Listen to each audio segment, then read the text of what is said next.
Do you know how many students after the first exam are going to email us, or at the end of the semester? How many? Oh, look at all these faces here. How many emails we're going to get, and people are going to say, I got a B+, but I worked really hard. And I'm like, what am I going to say to them? Tell Julie right in the, because she's going to get the email. Tell her what she should say. Yeah, they never had the chance, man, and they're trying and pulling themselves up and working so hard, but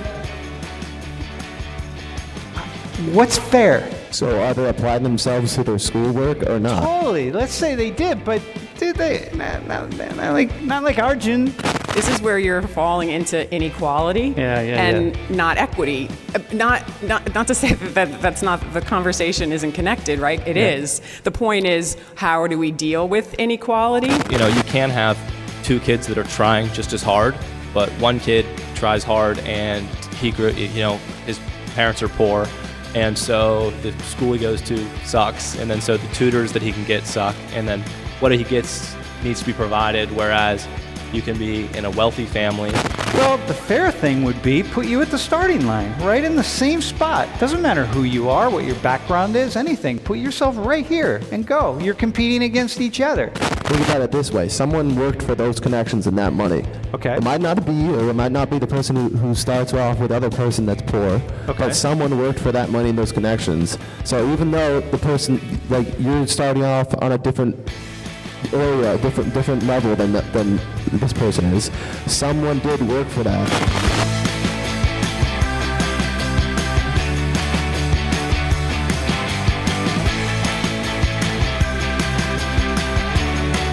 How fair are those numbers? I would say not fair at all.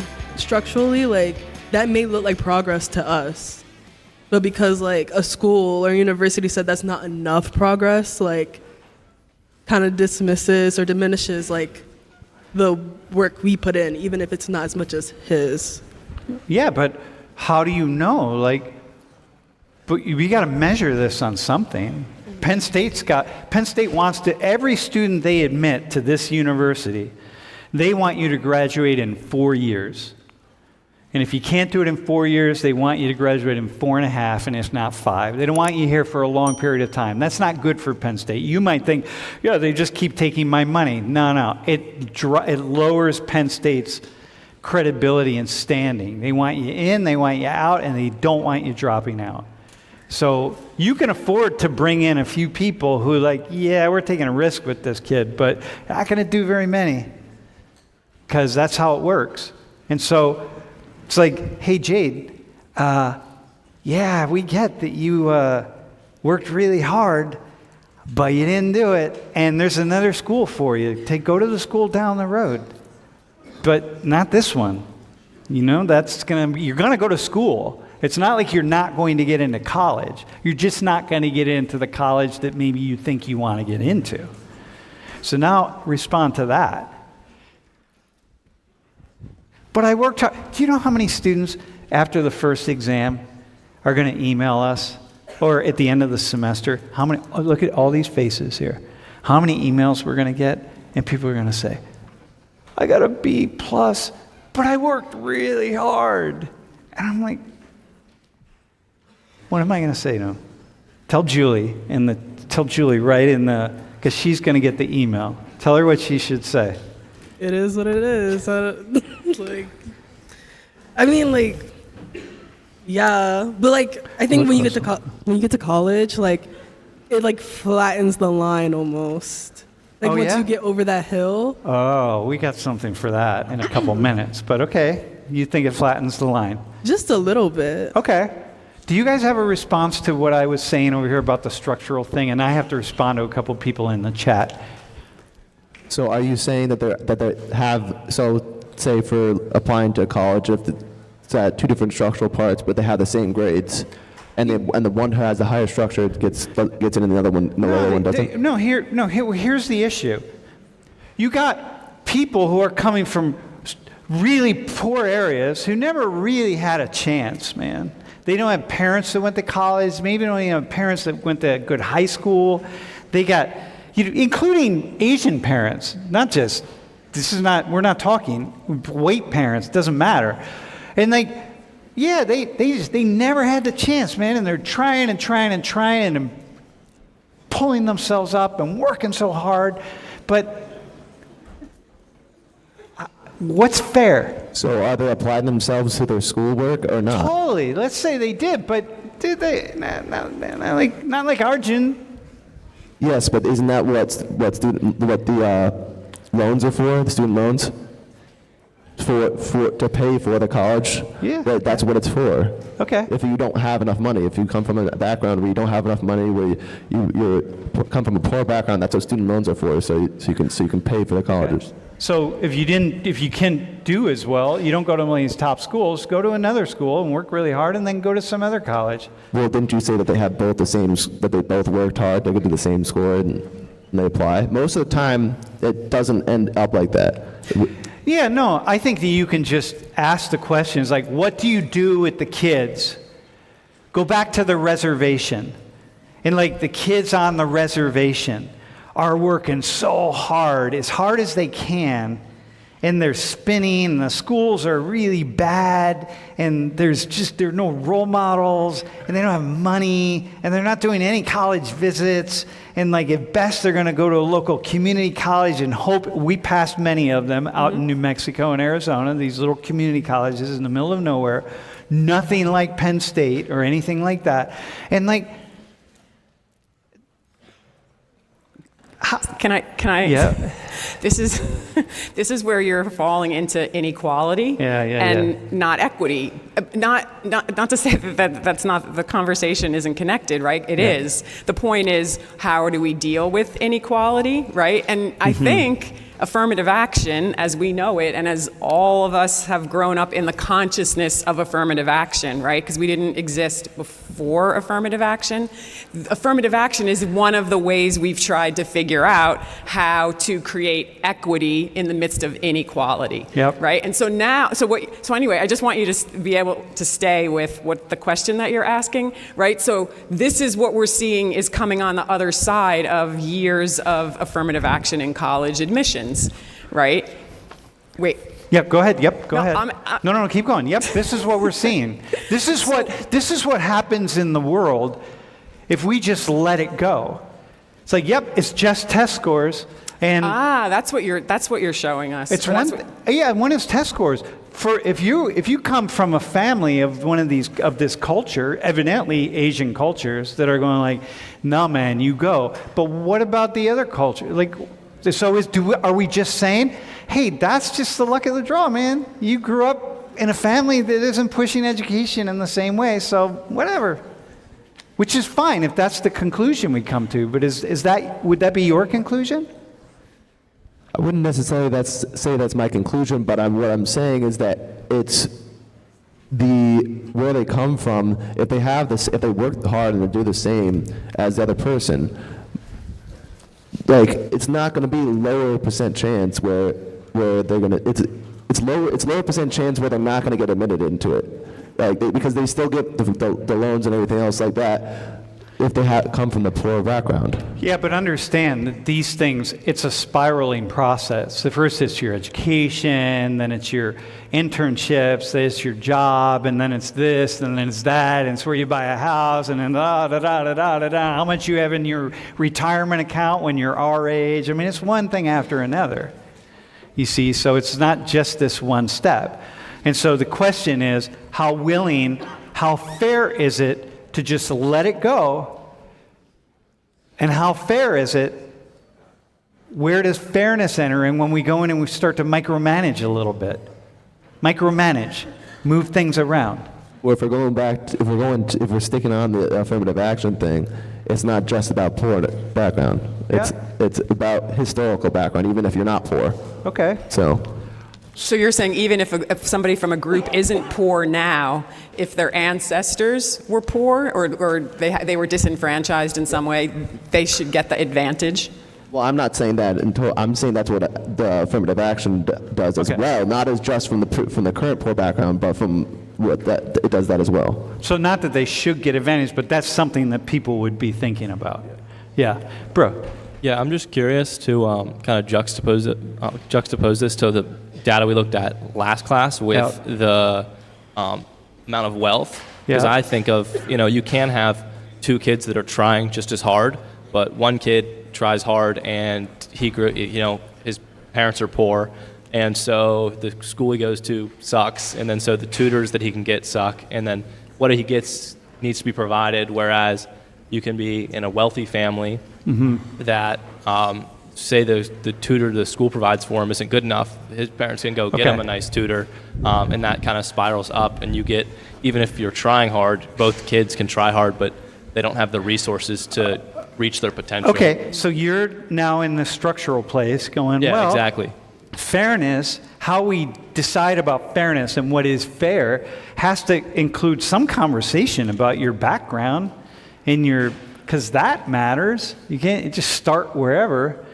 It's like you're going to put a really poor person on the starting line right here, right next to I take the person in this class who comes from the poorest, most dysfunctional family,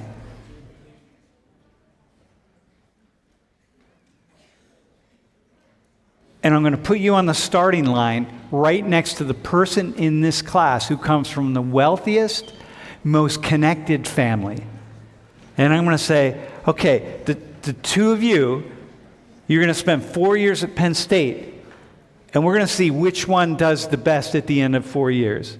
And you would say, you might say, just like if we go here, well, the fair thing would be put you at the starting line, right in the same spot. Doesn't matter who you are, what your background is, anything. Put yourself right here and go. You're competing against each other. And what you just said is, no, you're not competing against each other. You're actually competing against each other, your willpower, your stamina, but you're also competing against your histories and all the things that are behind you and holding you up. Yeah, just your resource in general. I mean, if you're a poor college student, you got to work, you got to do other things other than just study. But, if you've got daddy's money behind you, you live in a nice apartment, you don't have to worry about commuting or anything like that. You're set up and things are easier because you have that background. Okay. Hey, let me respond to one thing. Go ahead, bro. I was going to say, think about it this way. Someone worked for those connections and that money. Okay. It might not be you, or it might not be the person who starts off with the other person that's poor, but someone worked for that money and those connections. So even though the person, like, you're starting off on a different area, a different level than this person is, someone did work for that. So basically, if you're trying to put them at the same level, then basically all that person's hard work, all those person's hard work to get that money and connections got thrown out the window. Okay, somebody worked for that. They had children. The children benefit. Yeah, they do that so their children benefit from what they do. That's what parents do. So their children can use what they made to get further in life. So Jade, that sounds fair. Like if you have a child, your child's more likely to go to Penn State than the child that your child's in school with another child whose parents never even went past 8th grade. Your child's more likely to go to Penn State. That's fair. It seems fair to me. It's not fair. What's not fair? I just think about let's say historical context, slavery, for example. It's the slave owners, they built all their money, and now we still see people reaping the benefits of that. Only some, I'm not saying a lot of people. But then when you see the freed slaves, right? They didn't even get 40 acres and a mule. So it's not fair. Okay, right? Because their parent worked for it. Can I bounce off of that? Yeah. Think of everyone else though. I'm part Irish and Ukrainian. At some point, my family was oppressed by other people. So my ancestry still came from an oppressed background. So it's not just that.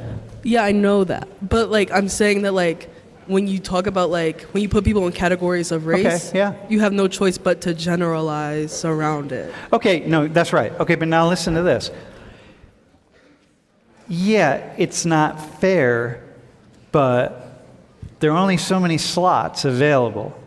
So are you going to be willing to say, yeah, all right, my kid doesn't have to go to Penn State. I'll send him off to a community college.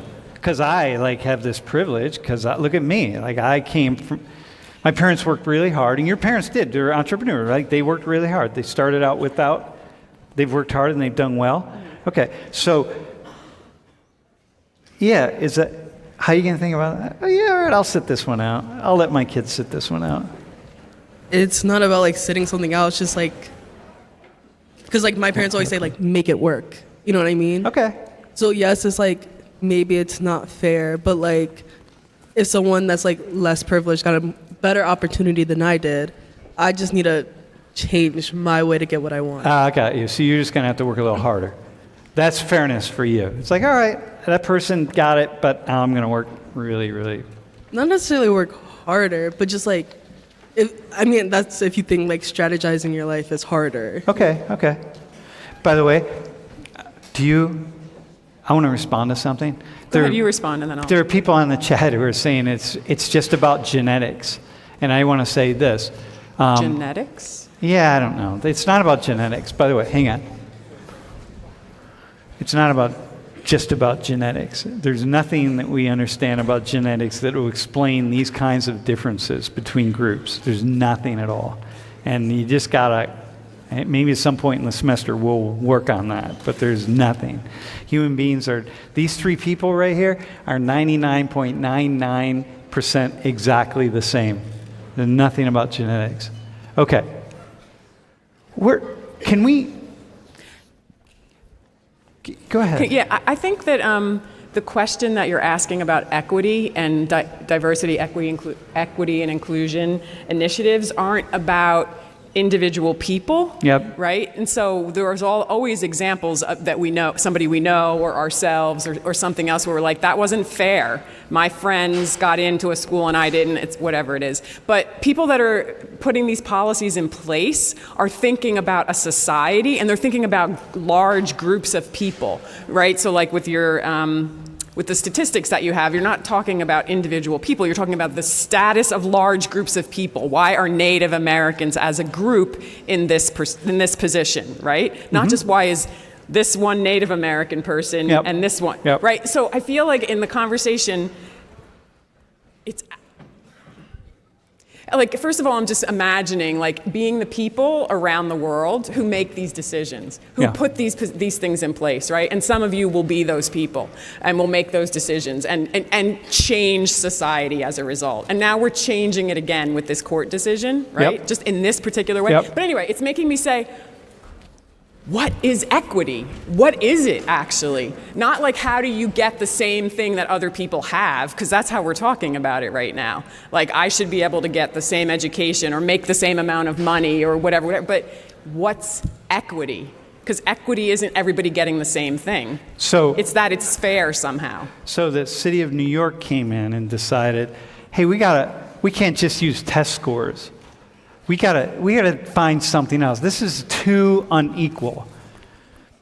Once that happened, Asian families started to say, yo, hang on a second, man. Why are you penalizing us? Just because we're starting to send our kids to tutor schools. In Korea, it's cram schools, hagwons. We're doing that here in the U.S. Why are we going to get hurt by that? And so they're the ones who really pushed the Supreme Court decision forward here to say, no, this is not fair. You're now penalizing us for our successes. It's why should they be penalized? Why should your people who, from your ancestry, your background, be penalized for their successes?